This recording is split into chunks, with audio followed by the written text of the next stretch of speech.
बोलिए श्रीमन्नारायण भगवान की जय।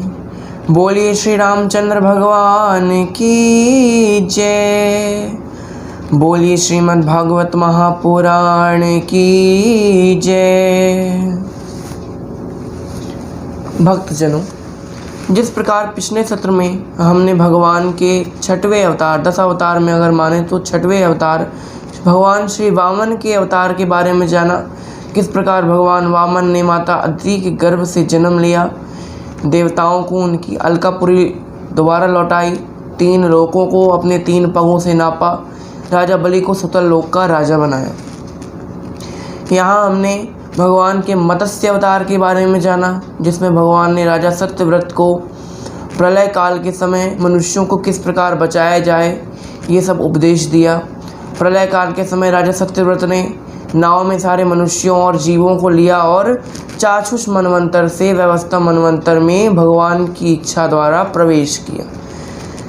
यहाँ पर 14 प्रकार के मनवंतर बताए जाते हैं। हमारे पुराणों में 14 प्रकार के मनवंतरों के बारे में बताया गया है। आज हम जिस मनवंतर में जी रहे हैं वो है व्यवस्था मनवंतर। यही है वो व्यवस्था मनवंतर। व्यवस्था मनवंतर। अब 14 प्रकार के मनवंतर हैं और 14 प्रकार के मनवंतरों में 14 प्रकार के मनु होते हैं। जिस नाम का मनवंतर उसी नाम का उस मनवंतर का मनु।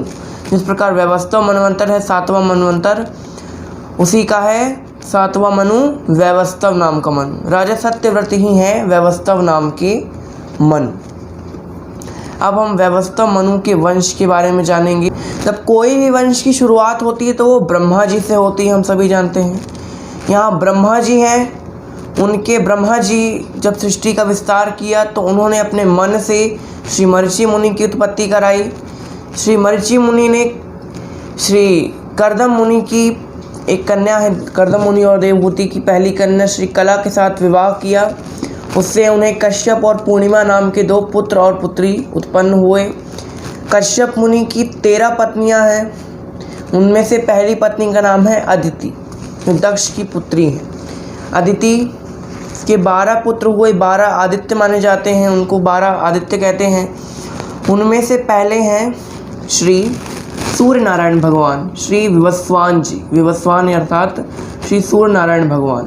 उनका विवाह विश्वकर्मा की पुत्री संज्ञा के साथ हुआ और उससे उन्हें 3 पुत्र रत्न और पुत्री रत्न प्राप्त हुई, जिसमें 2 पुत्र हैं। पहले पुत्र श्राद्धदेव यानी व्यवस्था मनु, दूसरे पुत्र हैं यमराज और तीसरी जो है वो कन्या है यानी साक्षात यमुना माता। इस प्रकार इनके 3 संतानें हुई। उनमें से अब हम श्राद्धदेव यानी व्यवस्था मनु के बारे में जानते हैं। राजा व्यवस्था मनु का विवाह श्रद्धा नाम की कन्या से हुआ। तो पहले तो उनको कोई संतान नहीं हुई, तो हमेशा दुखी रहते कि हमारा वंश कैसे आगे बढ़े, सूर्य वंश कैसे आगे बढ़े, मनु जी का वंश कैसे आगे बढ़े। तो उन्होंने अपने गुरुदेव से कहा कि आप कोई ऐसा काम कीजिए, ऐसा कोई यज्ञ आदि कीजिए, ऐसा कोई कर्मकांड कीजिए जिससे हमारे पुत्र उत्पन्न हो जाए। यहाँ वशिष्ठ मुनि ने राजा के लिए ऐसे किया। उन्होंने मित्रावरुण नाम का एक महायज्ञ किया। अब यहाँ यज्ञ चल ही रहा था कि बीच में एक दिन जो श्राद्ध देव जी थे उनकी पत्नी श्री देवी श्रद्धा गई वशिष्ठ मुनि के पास। उन्होंने कहा कि हमको पुत्र नहीं चाहिए, हमको पुत्री चाहिए, तो आप ऐसे कोई मंत्र पढ़िए जिससे पुत्र की जगह पुत्री हो जाए। वशिष्ठ मुनि का तथास्तु। वशिष्ठ मुनि ने ऐसे मंत्र पढ़े जिससे पुत्र की जगह पुत्री हुई। अब पुत्री हुई तो पुत्री का नाम इला रखा गया। अब राजा बड़े परेशान रहते कि हमारा वंश कैसे आगे बढ़े, क्या होगा, हमने तो वंश आगे बढ़ाने के लिए पुत्र के लिए कामना की थी, पुत्री कैसे हो गई। वशिष्ठ मुनि ने सब बता दिया कि आपकी रानी ने ऐसा ऐसा कहा था, तो हमने ऐसे ऐसे मंत्र पढ़ दिए तो लड़की हो गई। लेकिन आप परेशान मत होइए, आप हमारे शिष्य हैं, हम आपको दुखी नहीं करेंगे। हम अब ऐसे मंत्र पढ़ेंगे जिससे ये लड़की ही लड़का बन जाए। यहाँ पे वशिष्ठ मुनि ने भगवान का ध्यान धरा, कुछ मंत्र पढ़े। मंत्र पढ़ते ही वो इला नाम की कन्या राजा सुद्युम्न हो गई, एक लड़का बन गई, उसका नाम सुद्युम्न रखा गया। अब यहाँ एक दिन राजा सुद्युम्न अब बड़े हुए तो राजा सुद्युम्न एक दिन शिकार खेलने गए। शिकार खेलते खेलते मंत्रियों के साथ थे, घोड़े आदि रथों में सवार थे, तो वो एक वन में गए। वो वन श्रापित था। उसको शंकर जी ने श्राप दिया था कि यहाँ जो भी कोई मनुष्य आएगा वो कन्या हो जाएगा, स्त्री बन जाएगा। यहाँ राजा परीक्षित ने कहा सुखदेव मुनि महाराज जी से, ऐसे कैसे महाराज, ऐसा क्यों हुआ, हमको पूरा विस्तार में बताइए। सुखदेव मुनि महाराज जी कहते हैं, रुक बताता हूँ राजन। एक बार श्री शिव भगवान और माता पार्वती इसी वन में बैठे हुए थे। माता पार्वती निर्वस्त्र थी, कुछ काम कर रही थी और शंकर जी ध्यान लगाए हुए थे। तभी सप्तऋषि वहाँ आ गए। सप्तऋषि को देखकर माता तो गुफा के अंदर भाग गई। माता को और लज्जा आई। अब शिव जी ध्यान से उठे, सप्तऋषि चले गए नर नारायण के आश्रम। जो उनको लगा कि भाई माता अभी अच्छे हाल में नहीं है, तो चले गए नर नारायण के आश्रम पहुँच गए। अब यहाँ माता बड़ी दुखी हुई। शिव जी से कहा, अरे ये क्या भैया, हम लोग कहीं भी रहते हैं, ये आपके ऋषि कहीं भी चले जाते हैं, बिना कुछ नॉक किए, बिना कुछ बताए ऐसे चले आए। यहाँ शिव जी ने कहा, कोई बात नहीं, मैं आपको एक आपके दुख का निवारण करता हूँ। इस वन में मेरे अलावा अगर कोई पुरुष आया तो वो स्त्री बन जाएगा। यहाँ राजा सुद्युम्न अंदर गए वन के और वो स्त्री बन गए। उनके जो घोड़ा था वो घोड़ी हो गए, जो मंत्री थे वो कन्या हो गए। यहाँ राजा को बड़े दुख हुआ। राजा कई वन में घूमते हैं, अपने मंत्रियों के साथ राजा घूम रहे हैं। अब यहाँ एक दिन बुध नाम का ग्रह वो उन पर मोहित हो जाता है। अब बुध नाम का ग्रह जो चंद्रमा के पुत्र हैं, वो बुध जो है वो चंद्रमा के पुत्र हैं, तो वो उन पर मोहित हो जाते हैं। मोहित हो गए तब उन दोनों का विवाह हो गया, राजा सुद्युम्न और बुध ग्रह का। उन दोनों का विवाह हुआ। विवाह से पुरुरवा नाम के एक पुत्र का जन्म हुआ। यहाँ से चंद्रवंश की शुरुआत हुई। पुरुरवा से पुरुवंश चंद्रवंश की शुरुआत हुई। यहाँ अब पुत्र का जन्म हो गया तो राजा पुरुरवा तो और दुखी होगा कि अरे हमने तो पुत्र को जन्म भी दे दिया। यहाँ वशिष्ठ मुनि का ध्यान करते हैं। वशिष्ठ मुनि भगवान शिव का ध्यान करते हैं। भगवान शिव प्रकट होते हैं। भगवान शिव से वशिष्ठ मुनि कहते हैं कि मेरे शिष्य सुद्युम्न को दोबारा पुरुष बना दिया जाए। भगवान ने कहा ऐसा नहीं हो सकता, अगर हो भी सकता है तो कुछ समय के लिए। मैं ऐसा तोड़ बताता हूँ कि 1 महीने के लिए राजा स्त्री रहेंगे और 1 महीने के लिए राजा पुरुष हो जाएंगे। सुद्युम्न ने ये स्वीकार कर लिया, ठीक है।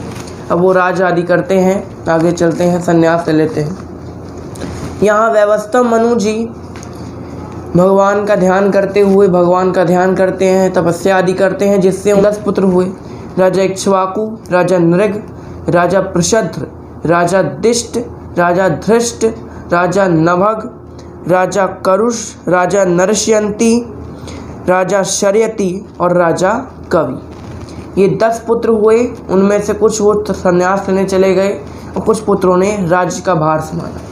यहाँ हम श्री प्रशद्र नाम के राजा की बात करते हैं। वशिष्ठ मुनि ने उनको गायों की रक्षा करने के लिए नियुक्त किया। उन्होंने कहा कि आप गौशाला में रहेंगे और गायों की रक्षा करेंगे। दिन रात आप गौशाला में ही रहेंगे, गायों की रक्षा करेंगे और जो भी गायों की सफाई आदि होती है वो सब कार्य आप ही करेंगे। उन्होंने कहा ठीक है। एक दिन अमावस की रात थी, बहुत काली काली रात थी, बहुत अंधेरा छाया हुआ था, चंद्रमा भी नहीं निकला, तारे भी नहीं निकले।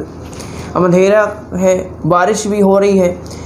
अब राजा सो रहे हैं, गाय भी सो रही हैं। अब गायों के झुंड के बीच में बाघ घुस आता है तो भगदड़ मच जाती है। भगदड़ मच गई। अब सारी गाय क्या करती हैं, सारी गाय रंभाना शुरू की तो प्रसिद्ध राजा की नींद खुली। अब उन्होंने धोखे से उस बाघ के बदले एक गाय का शीश काट दिया। उनको लगा कि हमने बाघ का शीश काट दिया और राजा सो गए। बाघ ये सब दृश्य, जो बाघ के लोगों की नज़र होती है वो रात को और चौकन्नी होती है, उनको एकदम स्पष्ट दिखाई देता है। वो सब देखा कि राजा ने गाय को मार दिया, वो वहाँ से भाग गया।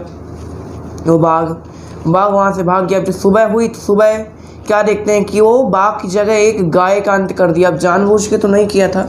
फिर वशिष्ठ मुनि ने उनको श्राप दिया कि जाओ, तुम क्षत्रिय से शूद्र हो जाओगे। यहाँ राजा शूद्र हो जाते हैं, चले जाते हैं वन की ओर, तपस्या करते हैं, ब्रह्म ज्ञान की प्राप्ति करते हैं। अब हम करते हैं राजा शर्याती के वंश का वर्णन। उनकी एक कन्या हुई जिसका नाम था सुकन्या। सुकन्या नाम की एक कन्या का जन्म हुआ। एक दिन राजा अपनी कन्या सुकन्या के साथ वन में गए, ऋषि च्यवन के आश्रम। अब च्यवन ऋषि तपस्या करते थे, खूब समाधि लगा के बैठे हुए थे। उन्होंने इतनी घोर समाधि लगाई कि अब जो पूरा उनका शरीर था वो दीमक से ढक गया, फिर भी उनकी समाधि नहीं खुली। उनकी केवल 2 आँखें थीं जो चमकती रहती थी दिन भर। तो एक रोशनी दिखती रहती थी उनमें से कि हाँ ये आँखें हैं च्यवन ऋषि की, उनसे रोशनी आ रही। यहाँ राजा आते हैं तो राजा की जो कन्या थी सुकन्या अपनी सखियों के साथ जाती हैं घूमने, वन में घूम रही थी, तभी वो च्यवन ऋषि के वो जो दीमक का ढेर था उसको देखा, उसमें से 2 रोशनी निकल रही थी।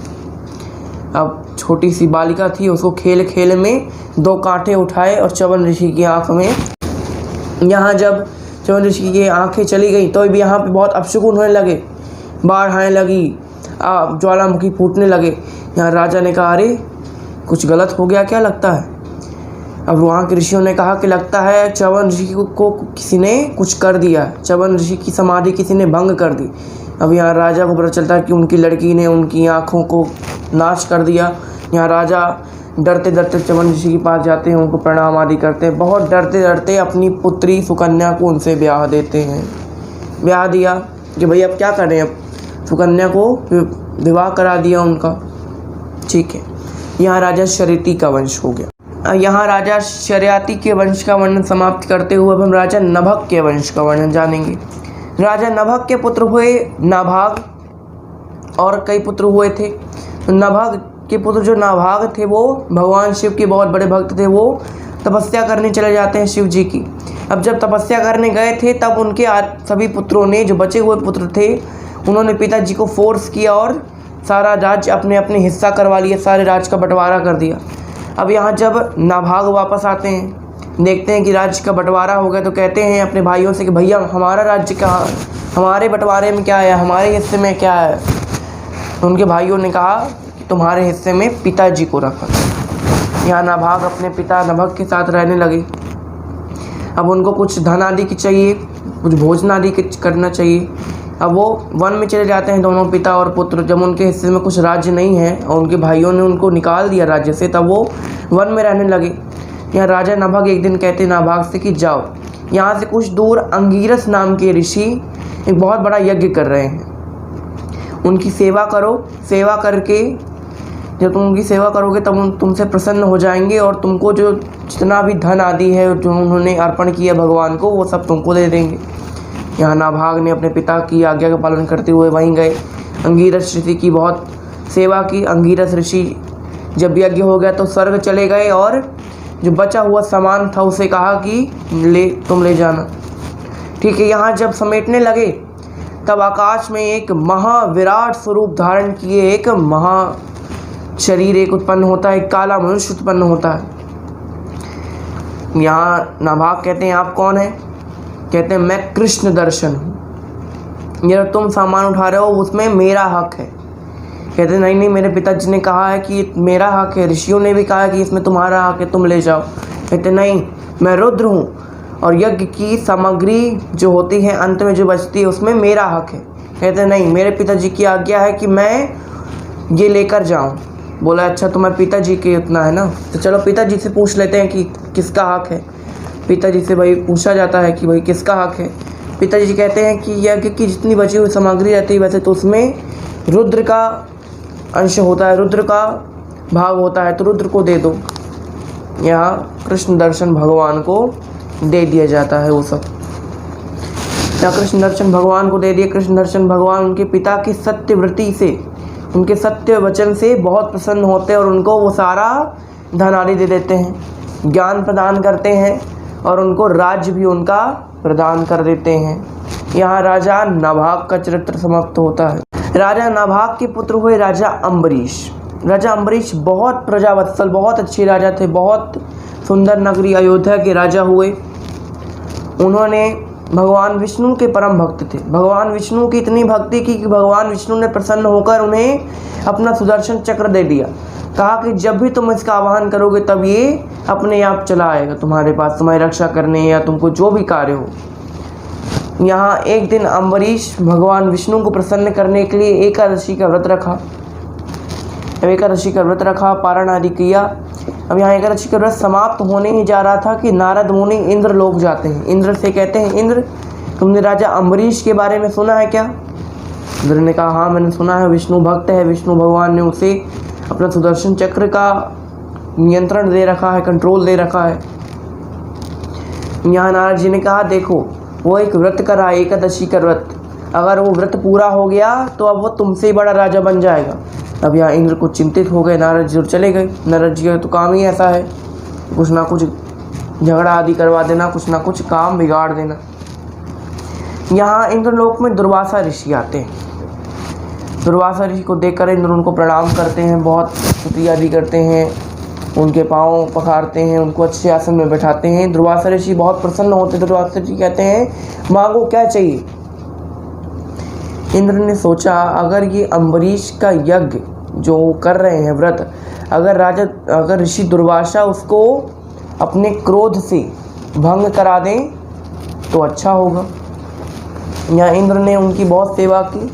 इंद्र ने कहा कि आपने अम्बरीश के बारे में सुना है? दुर्वासा ऋषि ने कहा हाँ मैंने सुना है, उसने मुझे कल अपने जब वो व्रत खोलने वाला है तब उसने मुझे उद्यापन में बुलाया भी है। राजा अम्बरीश एक दिन स्नान कर रहे थे, तब दुर्वासा ऋषि भी उसी नदी में स्नान करने आए। तब अम्बरीश राजा ने उनसे कहा कि भगवान कल उद्यापन है, आप उद्यापन में ज़रूर आइएगा, और अगर आप कहते हैं कि आप सच्चे में आएंगे तो जब तक आप नहीं आते तब तक मैं व्रत नहीं खोलूँगा। दुर्वासा ऋषि ने कहा हम ज़रूर आएंगे। यहाँ सब बताते हैं दुर्वासा ऋषि कि मुझे बुलाया उसने, मैं भी जाने वाला हूँ। इंद्र ने कहा चलो अब हमारा काम हो गया, अब तो कुछ ना कुछ करके उसका व्रत तुड़वा देंगे। दुर्वासा ऋषि क्रोध आएगा, वो कुछ ना कुछ श्राप दे देंगे और उसका व्रत खंडित हो जाएगा। यहाँ उद्यापन का दिन आता है, दुर्वासा ऋषि आते हैं। दुर्वासा ऋषि कहते हैं राजा से, राजा हम स्नान आदि करके आते हैं, हम बहुत सफ़र करके आए हैं इसलिए हम थक गए हैं, इसलिए हम स्नान आदि करके आते हैं, उसके बाद तुम व्रत खोल लेना, हम लोग साथ में भोजन करेंगे। ठीक है। अब दुर्वासा ऋषि स्नान में ऐसे मग्न हुए, भगवान की पूजा में ऐसे मग्न हुए कि वो भूल गए। कुछ क्षण भर का समय जो था वो घंटों बीत गए।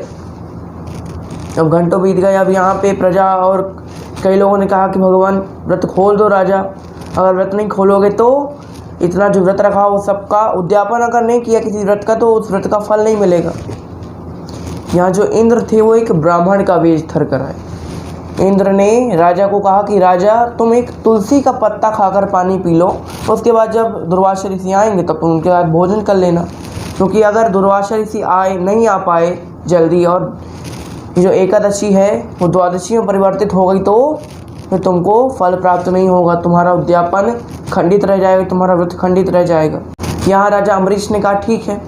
राजा अम्बरीश ने तुलसी का पत्ता मुंह में रखा ही कि दुर्वासा ऋषि का आना हो गया। दुर्वासा ऋषि आए, कहते हैं अच्छा यही है तुम्हारा अतिथि, यही तुम्हारा अतिथि सम्मान है, अतिथि को इसी तरह करते हैं क्या? अतिथि को भूखा रख के खुद भोजन कर लेते हैं। अम्बरीश ने समझाया कि भगवान बहुत समय हो गया था, आप नहीं आ रहे थे, इसलिए हमने केवल तुलसी का पत्ता खा के व्रत खोला है, बाकी भोजन हमने नहीं किया। दुर्वासा ऋषि कहा रहे कुछ भी किया हो लेकिन व्रत तुमने खोला है, तुमने कहा था कि जब तक मैं नहीं आऊँगा तब तक तुम कुछ नहीं खाओगे। यहाँ दुर्वासा ऋषि बहुत क्रोधित हो जाते हैं। हमने बताया ना कि दुर्वासा ऋषि को क्रोध बहुत जल्दी आता है और वो कुछ ना कुछ श्राप आदि देते हैं या कुछ ना कुछ कर देते हैं। यहाँ इंद्र ने तो अपना काम कर दिया, दुर्वासा ऋषि को क्रोध आ गया तो इंद्र चले जाते हैं अपने लोग। यहाँ दुर्वासा ऋषि अपनी जटा निकालते हैं, उसको अभिमंत्रित करते हैं, एक राक्षसी को प्रकट करते हैं। कृत्या नाम की बहुत भयंकर राक्षसी को उत्पन्न करते हैं। उससे कहते हैं जाओ राजा अम्बरीश का अंत कर दो। राजा अम्बरीश के सैनिक आगे आते हैं। अम्बरीश ने कहा रुक जाओ। भगवान से प्रार्थना करते हैं, भगवान से कहते हैं हे भगवान अगर मैंने आपकी सच्ची निष्ठा से पूजा की हो और अगर मैंने उद्यापन में कोई गलती नहीं की तो ये कृत्या राक्षसी और दुर्वासा ऋषि मेरे को कुछ ना कर सके।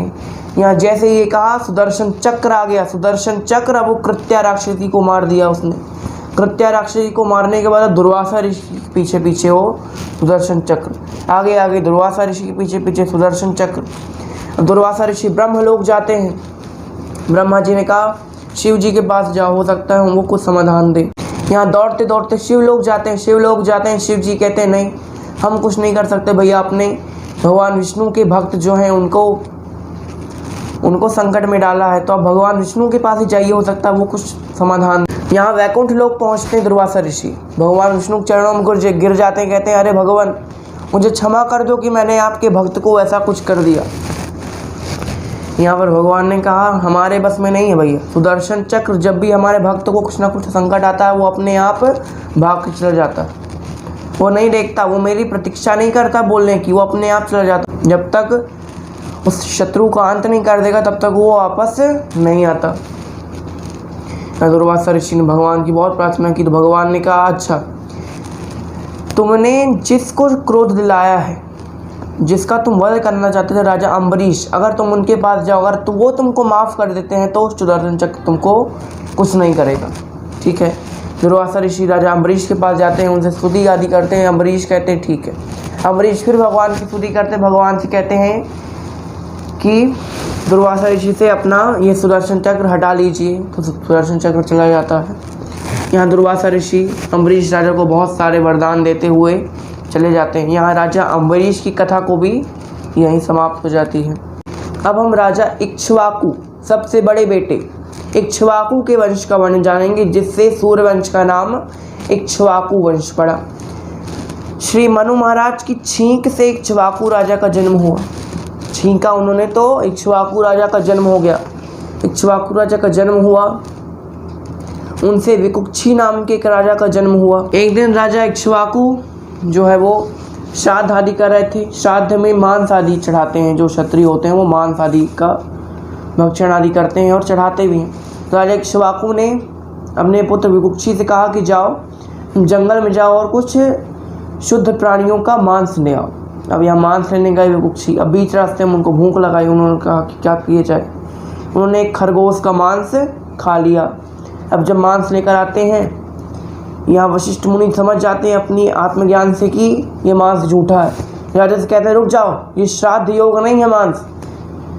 यहाँ इक्ष्वाकु राजा विकुक्षी को राज्य से निकाल देते हैं। जब पता चलता है कि भाई राजा ने खा लिया था मांस, तो मांस दूषित हो गया, तो उनको अपने राज्य से बाहर निकाल देते हैं। राजा इक्ष्वाकु की फिर मृत्यु हो जाती है। फिर राजा विकुक्षी को दोबारा राज्य में लाया जाता है। फिर राजा विकुक्षी राज्य करते हैं। उसके बाद उनके पुत्र होते हैं राजा पुरंजय। एक बार देवासुर संग्राम में जब देवताओं की हार होने लगी, असुरों की विजय होने लगी, तब देवता राजा पुरंजय का ध्यान किया कि पुरंजय तुम आओ और हमारी सहायता करो। ठीक है। पुरंजय ने कहा मैं आपकी सहायता तो करूंगा, लेकिन एक शर्त पे। देवताओं ने कहा क्या शर्त है भाई?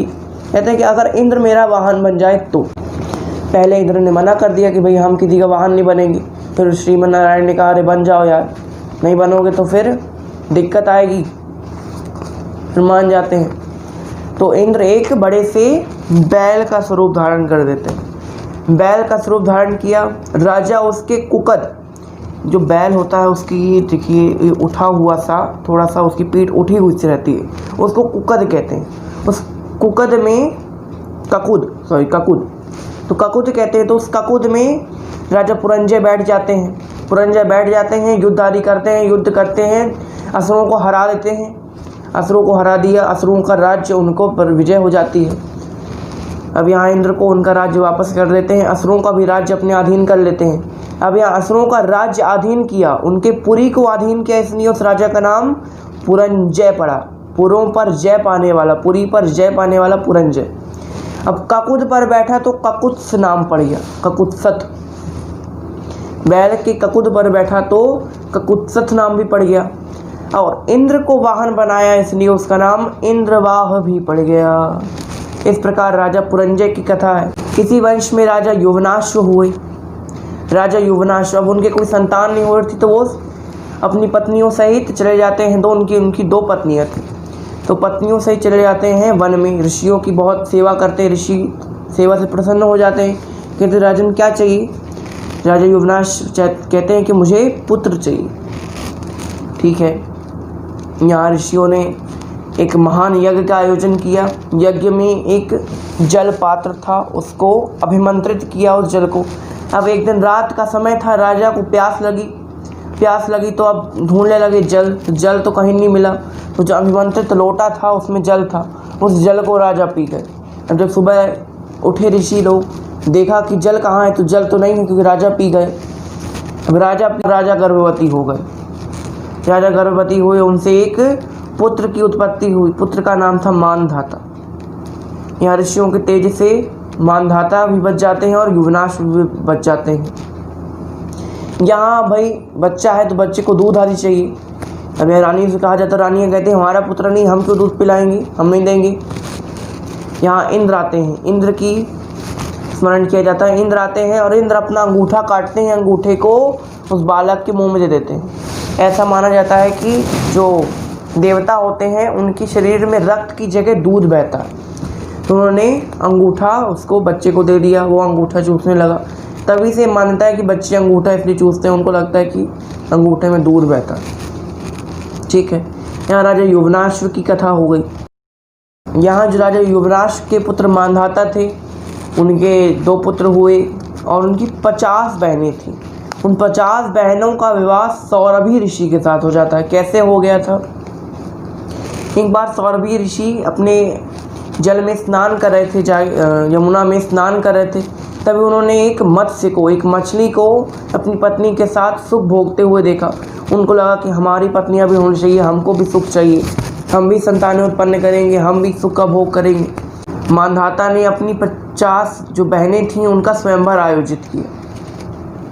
ऋषि ने कहा कि हम इनकी 50 बहनों से विवाह करना चाहते हैं। अब वो ऋषि जो थे वो बूढ़े हो गए थे, उनसे कोई विवाह तो करता नहीं, क्योंकि भाई इतनी जवान लड़कियां और उतने बूढ़े ऋषि ने कौन से विवाह करेगा। तो सौरभी ऋषि ने अपने मंत्रों की शक्ति से एक सुंदर पुरुष का वेश बनाया और राजा मानधाता के स्वयंवर में चले गए।